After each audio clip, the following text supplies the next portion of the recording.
Fala pessoal, bom dia. Eu sou o professor Rafael Galas. Hoje a gente vai falar sobre limites no infinito, matéria relacionada aí à disciplina de cálculo 1, cálculo diferencial integral. Já falamos em aulas anteriores sobre a noção intuitiva de limites e também sobre os limites laterais. Tá? Peço que vocês ainda não me seguem no Instagram para seguir o @prof.rafaelgalas.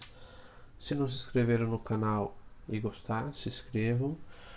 Se gostar do vídeo, deixa um joinha. Se não gostar, comente aí para ver o que a gente pode melhorar. Se tiver alguma sugestão de exercício, também pode colocar nos comentários. Então, a definição inicial de limites no infinito é que ao verificarmos algum limite lateral, pela esquerda ou pela direita, pode ocorrer de x tender para A. Quando x tender para A, o f de x aumente ou decresça muito rapidamente. Então, essa ideia do limite no infinito é um pouco subjetiva, porque às vezes quando a gente faz exercício a gente não consegue entender quando que ele está aumentando, quando que ele está diminuindo muito rapidamente, né? Mas a ideia é simples até certo ponto, mas ela não é mensurável em valores. Não tem algo assim que eu possa dizer, olha, aumentou de 10 vezes, aumentou 50 vezes para que isso seja no infinito. Né? É análise de comportamento da função. Nós temos duas situações de limite no infinito. Quando x vai para o infinito e quando o f de x, que é o y, vai para o infinito. Nesses primeiros exemplos aqui, a gente vai fazer quando o f de x vai para o infinito. Então, vou fazer um exemplo bem básico para vocês entenderem o comportamento e vocês vão ver que isso tem algumas diretrizes que se repetem, mas a gente não vai definir, é só para entender. Então, primeiro exemplo, f de x igual a 1 sobre x menos 2. Bom, o que a gente tem aqui inicialmente? O domínio dessa função é x pertencente aos reais, tal que o que acontece? O x pode ser qualquer coisa, mas o x menos 2 tem que ser diferente de zero, portanto o x tem que ser diferente de 2, certo? O x pode ser qualquer valor, só não pode ser o 2. Qual é a ideia interessante aqui? Calcular o limite de 1 sobre x menos 2 quando o x tende para 2, para ver o que acontece. Tá? A gente quer calcular esse limite aqui para saber o que acontece perto do ponto 2, que é o ponto onde tem a indeterminação. Pelos conceitos que a gente viu anteriormente, nós teríamos que fazer os limites laterais. E pelos conceitos mais anteriores ainda, teria que fazer a interpretação e tentar fatorar isso, escrever de forma mais simplificada. A princípio aqui não tem nada que a gente possa fazer para reescrever isso. Então, eu vou fazer um teste aqui e vou analisar o limite pela esquerda. Vou deixar isso aqui como observação e vou fazer alguns testes aqui, ó, pela esquerda. Pela esquerda de quem? Do 2. Né? A gente tem o eixo real aqui. No 2 a gente viu que a função não está definida, então ela tem uma bolinha aberta no 2. E eu vou pegar valores pela esquerda do 2, vou pegar valores um pouquinho menores que ele. Se eu pegar o f de 2,1, por exemplo, eu vou ter aqui 1 dividido por 2,1 menos 2. Vai ser 1 dividido por 0,1, que vai ser 10. Vou pegar um mais próximo ainda. Eu estou pegando pela direita, tá? Então vamos mudar aqui. Depois eu faço pela esquerda, tá? Estou pegando daqui.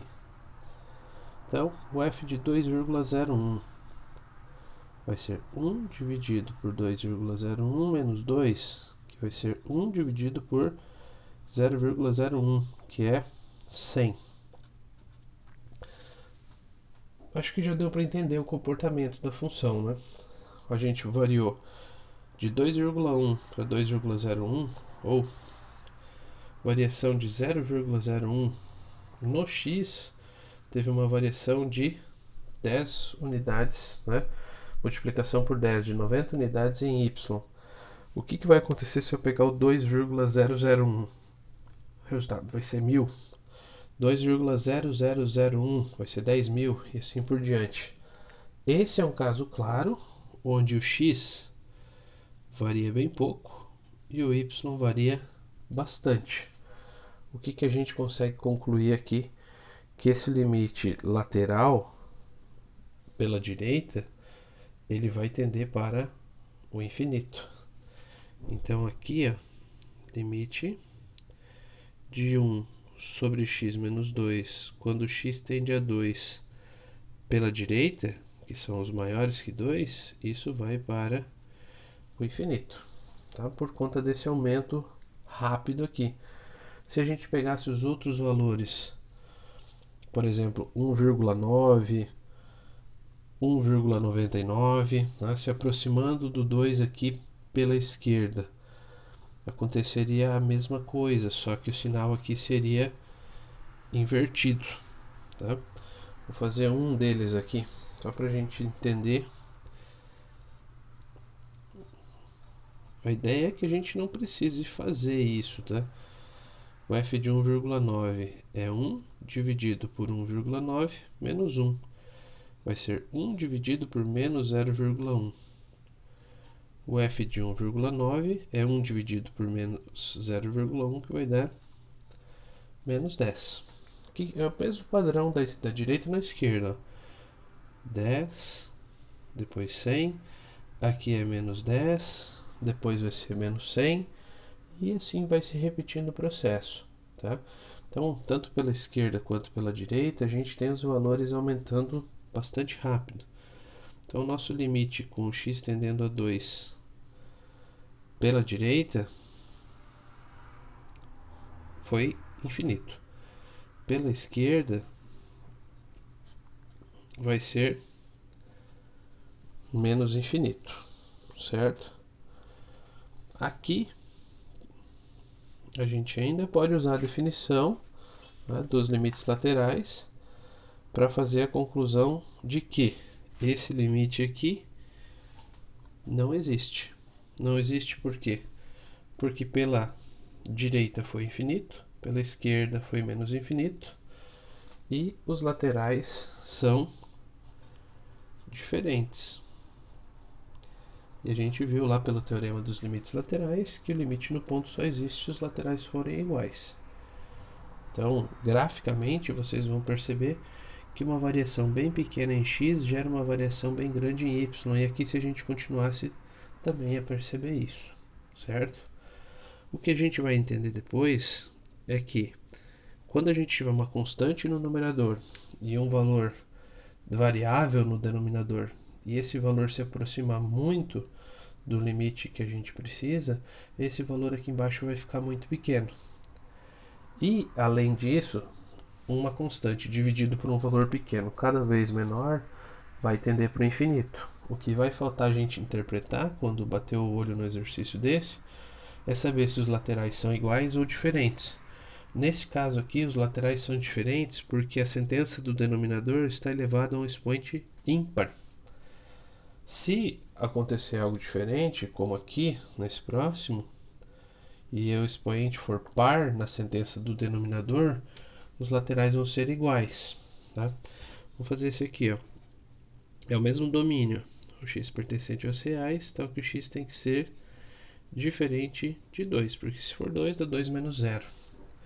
Vamos fazer um testezinho rápido, tá? O f de 2,1 de novo.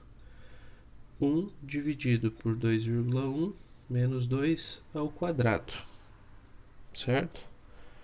O que a gente vai perceber aqui?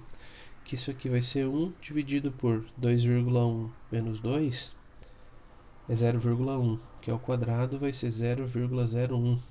Isso aqui já vai dar 100 direto, tá? A ideia é que vocês não precisam fazer essas continhas, tá? Eu estou fazendo para ficar mais visual. Independente do valor que eu coloque aqui nessa posição, positivo ou negativo, o resultado do denominador sempre vai ser positivo. Por quê? Por conta desse expoente aqui que é par, tá? Então, se esse expoente for par, os laterais são iguais. E aí, além de não precisar fazer o teste, você olha para o exercício e já vai reconhecer. Se eu pegasse o 2,01, só para concluir o raciocínio aqui, 1 dividido por 2,01 menos 2 elevado ao quadrado. Ficaria 1 dividido por 0,0001. O 100 iria para 10.000. Isso aqui é um caso clássico de infinito. Olha a variação do x, que pequena. Olha a variação do y, que absurda. Precisa fazer 1,9? Não precisa. Precisa fazer 1,99? Se você quiser ver o processo, pode fazer. Por exemplo, vou fazer só 1,9 para vocês entenderem que é igual, tá? Vou separar isso aqui, que é do outro exercício. O f de 1,9 vai ser 1 dividido por 1,9 menos 2 ao quadrado. Perceberam a importância do expoente? Ó? O resultado aqui vai ficar ao quadrado, vai ficar sempre positivo. Então é 1 dividido por 0,1 ao quadrado, que é 1 dividido por 0,01, que é igual a 100. O f de 2,1 vai ser igual ao f de 1,9. O f de 2,01 vai ser igual ao f de 1,99. Então os laterais, tanto pela direita quanto pela esquerda, vão ser iguais, tá? Então nesse caso aqui, ó, limite, quando x tende a 2 pela direita da função f de x é igual ao limite da f de x quando x tende para 2 pela esquerda, que é igual ao limite quando x tende a 2 de f de x. E esse limite de f de x quando x tende para 2 é igual a infinito. Pela esquerda vai dar infinito, pela direita vai dar infinito. Limites laterais são iguais. O limite no ponto é igual aos laterais. O objetivo é que a gente, entendendo esse processo, essa dinâmica, não precise fazer a conta sempre. Ó. Chega num exemplo como esse aqui, o que a gente vai analisar? Bom, tem numerador constante, denominador variável, e esse denominador nós vamos calcular o limite quando x se aproxima de 3. Ó. Aqui o domínio é x pertencente aos reais, tal que o x tem que ser diferente de 3, porque o 3 vai zerar o denominador. Limite de 1 sobre x menos 3 ao cubo, quando x tende para 3, precisa fazer a conta ou não? A ideia é que não precise. Se precisar, vocês façam, utilizando esse processo.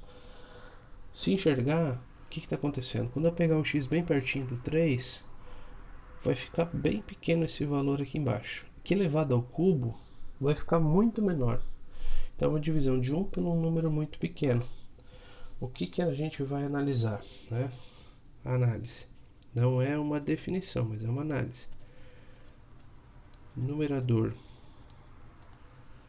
constante. Denominador menor que 1, né? Após a aplicação, claro, né? Após a aplicação. E o expoente composto, né? O expoente da parte composta do denominador. Se for par, os laterais são iguais, e se for ímpar, os laterais são diferentes, tá? Isso aqui não é uma definição, mas é como se fosse um macete aí para a gente enxergar, beleza? Olhou para aqui, numerador constante, denominador menor que 1 após a aplicação, próximo ao ponto. O expoente da composta nós vamos analisar. Se for par, os laterais são iguais, e se for ímpar, os laterais são diferentes. O que a gente vai chegar à conclusão aqui? Ó? Limite quando x tende a 3 por valores menores, ou seja, pela esquerda, de 1 sobre x menos 3 ao cubo. Vamos pegar, por exemplo, 2,9. 2,9 vai dar negativo aqui dentro. Negativo elevado a um expoente ímpar vai continuar negativo, bem pequeno. 1 dividido por um número negativo bem pequeno vai dar menos infinito. O limite, quando x tende para 3 mais, é 1 dividido por x menos 3. Nesse caso, aqui vai ficar positivo. Positivo ao cubo é positivo. E 1 dividido por um número bem pequeno vai para o infinito. Lembre-se que isso é um macete, tá? O que pode acontecer de diferente? Pode acontecer da ordem dos termos aparecer de forma alternada e isso altere na análise. Então, é bom vocês fazerem esse testezinho aqui, só para enxergar o que está acontecendo. Nesse caso, o limite quando x tende a 3, de 1 sobre x menos 3 ao cubo é igual a... não existe. Não existe pelo teorema dos limites laterais, que são diferentes. Mas o nosso principal objetivo aqui era enxergar quando ele vai para o menos infinito ou quando ele vai para o mais infinito. Beleza, pessoal? Muito obrigado. Até a próxima. Valeu.